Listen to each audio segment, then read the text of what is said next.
Olá pessoal, então chegamos ao nosso sétimo vídeo, começando a semana, e vamos falar de estilos de objeto. São várias dicas que eu vou passar, pequenas dicas, que para melhor utilização, né, desse recurso, eu acredito também que é subutilizado, a gente acaba esquecendo um pouco do estilo de objeto ali.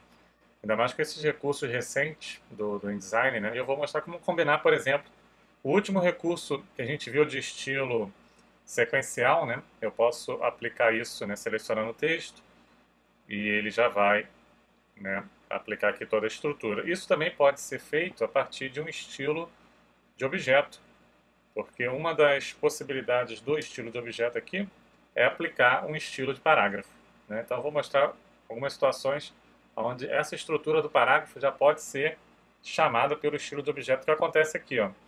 Nesse caso, a gente nem vai ter a questão de preenchimento, nada, né? A caixa pura, mas aqui em estilo de parágrafo você já chama, né, o primeiro e habilita aqui, ó, Apply Next Style, e ele começa a fazer a sequência. Beleza? Então aqui, ó, primeira dica.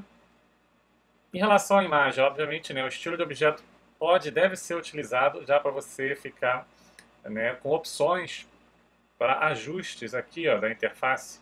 Esse ajuste aqui para, né, preencher, né, na proporção, esse aqui para ajustar na proporção, são os mais utilizados, né, mas eu posso também ter aqui um fit, no caso ele vai aqui editando o estilo, né?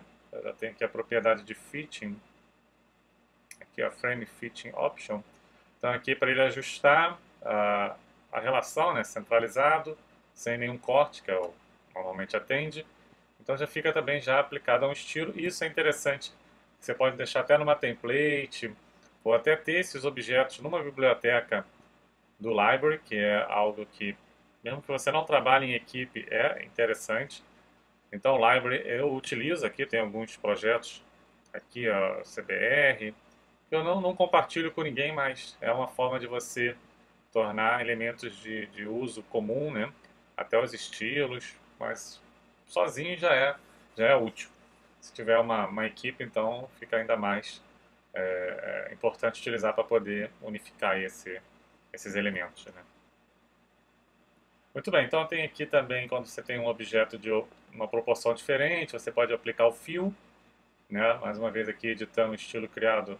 Então ele já tem aqui o fill frame também pela opção. E aqui o mais completo, que é o auto fit, porque esse aqui, se você ajustar a caixa, a imagem não vai junto, tá vendo?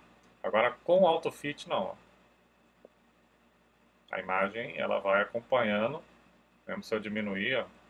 Então o auto fit também é algo bem interessante. Além disso, eu também estou aplicando já uma defesa, tá vendo? Então isso já estando no estilo de objeto, tanto o auto fit aqui, né, das opções, está habilitado com a opção do fill, bem como a opção de test wrap, né, também habilitada conforme a sua necessidade aqui. Agora vamos falar um pouco aqui da legenda. O que é interessante você ter um estilo de objeto para legenda, e principalmente se o autor, né, editar, eu consigo já ter um ajuste. Ó, se eu colocar aqui uma quantidade maior de texto, repare que a caixa ela vai se ajustando. Isso é uma propriedade que, para esse tipo de objeto, é muita valia, né? A gente pode ter aqui, no estilo de objeto, ter habilitado a função do outsize, né? Aqui a altura somente de cima para baixo. Normalmente ele está em off, né?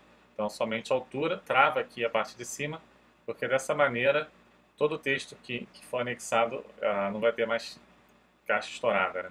Outra função que está sendo habilitada aqui para ter uma padronagem de espaço, né, entre a foto e a legenda é também habilitar uma defesa. Coloquei aqui a defesa de 6 pontos, ou seja, até 12 pontos, se quisesse já ter o valor ali da entrelinha. Enfim, você consegue já garantir isso. E, obviamente, dentro do estilo de objeto, a gente já tem o estilo de parágrafo sendo aplicado. Então, assim, qualquer elemento de texto que eu pegue, eu já tenho aqui, ó, caption, e ele já está aqui pronto para se comportar como uma legenda. Agora vamos falar aqui desses objetos, tá vendo? Então, aqui são objetos, né, olho, né, uma aspas aqui do texto, que normalmente a gente acaba focando Dando aqui ó, o olho texto, aqui eu tenho o fio de parágrafo, já tenho o texto aqui alinhado à direita, né? Aqui eu já tenho um box. Nesse caso está sendo aplicado até um fio de parágrafo para fazer, né, um fio de parágrafo com uma espessura bem maior e um deslocamento aqui, ó, um deslocamento do texto.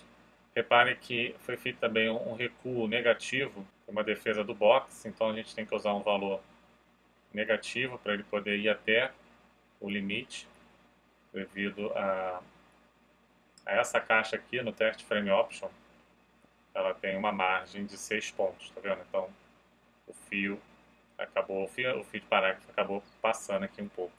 Outra forma de fazer isso seria com paragraph shading também, que teria o mesmo funcionamento de usar uma margem para poder ir além do limite.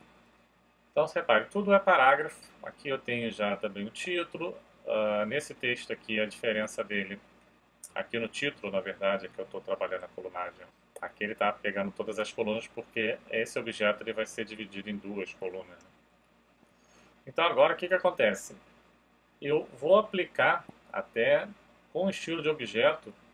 Eu tenho aqui o olho texto, tá vendo? Eu já estou com uma defesa também, com test wrap aplicado. Eu já estou com ganho, o ajuste na vertical da caixa de texto. Ó. Já consigo, se eu tiver mais texto, eu já consigo ajustar. E já estou aplicando também a sequência. Esse objeto aqui, se eu for editar, ele já está aplicando o olho texto e o próximo estilo ali, que é o alinhado à direita. Então, com um clique também eu já tenho toda a estrutura. O mesmo vale aqui para o box olho. Ele já, conforme eu ajusto aqui a largura, a altura, o texto não estoura. Agora isso aqui estando como fio de parágrafo é que não atende bem, né? Posso até mudar aqui, ó, para a gente ver. Utilizar esse recurso que é mais recente, que é o shading. Botar aqui a mesma cor. Então, ó, repare, o shading fica bem mais efetivo do que o fio. Aqui eu preciso também, vou quebrar o cadeado, vou usar aqui um valor negativo. Aqui no caso negativo não, vou usar um valor de margem para poder ele chegar até o limite da caixa. Posso até colocar uma margem em cima e embaixo também para poder dar uma arejada. E está pronto aqui, ó. Agora sim, respeitando, né? Se tiver com uma linha, duas linhas. E aqui o ajuste na altura, isso é essencial, pessoal. Funciona muito bem, tá no menu objeto, ó. Para você saber onde isso é aplicado, no Test Frame Option, né, o Command ou Ctrl B, temos aqui o Auto Size, justamente esse controle, né, normalmente a altura para box, para legenda, vai ser o mais utilizado. Né? Agora aqui eu tenho um outro box também, eu vou aplicar o estilo de objeto dele, que é o box olho, não, box olho texto, sidebar. Sidebar, ele já faz a divisão, se eu venho aqui no estilo, no Text Frame Option, ele já divide a caixa em duas colunas, por isso que esse estilo de parágrafo ele tem que ter o span habilitado para atravessar essa colunagem dupla. E se eu precisar, se eu colocar mais texto aqui, né, ele não vai estourar porque ele vai fluir. Bacana, pessoal? Então tá aqui, ó, algumas aplicações, né, para o estilo de objeto. Esse documento também vai estar compartilhado com vocês, vou até estar salvando aqui. E agora vamos falar do estilo, né, de objeto também, mas com a ancoragem. Como é que a gente pode, quando uma caixa de texto que você esteja trabalhando mudar de página ou algum elemento também fluir. Então o primeiro passo é você dar um zoom aqui. Eu vou ancorar, né, que é esse quadradinho azul aqui que permite você aplicar um objeto ancorado na massa do texto. Dessa forma, quando o texto ele fluir, o objeto vai junto, só que eu quero criar ele em referência a esse eixo aqui, né? Então, para isso, já vem aqui no menu objeto, né? Eu formato ele primeiro, né, do jeito que eu quero, ali no Test Frame Option. Eu faço ele relativo ao spine para que ele sempre fique para o lado de fora da caixa e ele vai ficar aqui, né, no canto superior direito. Aí eu vou ajustar aqui o eixo, por exemplo, aqui quero que ele fique no topo e ele vai ficar alinhado habilitar aqui o preview, né? Senão a gente não vê também. Né? Então aqui, ó, alinhado pela caixa alta. E aqui 0 de offset, que é o Y, né, a vertical. E na horizontal ele vai ficar com deslocamento, que é meu gutter aqui de 12 pontos, né, que é justamente da maneira que ele está. Mas o que eu estou usando aqui, essa questão do spine, né, é para ele poder fazer essa movimentação já automaticamente. Como se eu pegar essa caixa aqui agora e mudar para cá, ele já vai para o outro lado, tá vendo? Então agora que ele está aplicado, basta criar um estilo de objeto ancorado. E aí não adianta aplicar o estilo ao objeto que não está ancorado, nada vai acontecer, né? Então o passo é, aí não tem. Existe um script, mas eu não conheço, que vai ancorar automaticamente. Essa aqui está na medida errada, né? Aí eu vou aplicando estilo, tá vendo? Que aí ele já pega a posição adequada. Eu posso fazer a câmera. Então quando você movimenta, né, aqui de lugar, ele já respeita o spine da mesma forma. Se eu seleciono aqui um conteúdo desse, eu vou aplicar aqui no final, ele já acompanha também a ancoragem, né?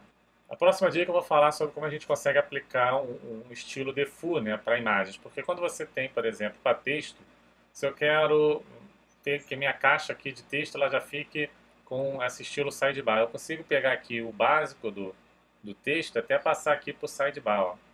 Assim, quando eu faço uma caixa de texto, ele já aqui aplicou o título, deu Enter, ele já tem aqui o texto já separado em coluna e tudo mais. Mas dependendo do trabalho, você sabe que agora pode aplicar ali o default. Agora, isso não serve para imagem. Eu posso pegar até aqui um autofill aqui, ó. E quando eu desenho um frame, ele volta para o nome, tá vendo? Então vamos aplicar, né? Como eu demonstrei, é possível você ter um estilo, né? Definir um estilo padrão para o texto, né? A partir de um estilo de objeto, para já ficar na caixa do texto. Agora, para a imagem, não é possível. Então, por exemplo, quando você tem que importar algumas imagens, né? Eu trouxe aqui para o design algumas, eu já vou utilizar o recurso também do grid, que é a seta para a direita, cria coluna, seta para a esquerda, deleta. Isso você importa as imagens, mantém o mouse pressionado e vai clicando, né, nas setas do teclado para a direita e para cima, que você vai montando um grid, ó. E quando você distribui, né, quando você solta, ele já distribui essas imagens. A questão é que agora você tem que vir e dar um autofill, né, aí ele preenche. Se você já quiser manter esse comportamento no default, eu preciso alterar o nome desse estilo, né? Existe aqui uma pegadinha, né, no InDesign, que ele herda isso até do PageMaker, que se eu colocar o nome do estilo de objeto como Place, Gun, Frame, exatamente assim, com caixa alta, né, e separado, agora eu posso importar essa mesma quantidade de imagem, né, fazer o grid aqui, e ele já vem com a propriedade do estilo. Bacana? Uma dica aí escondida no InDesign. Gente, então, várias dicas, né, de estilo de objeto. Eu fico aqui neste vídeo e até o próximo. Forte abraço!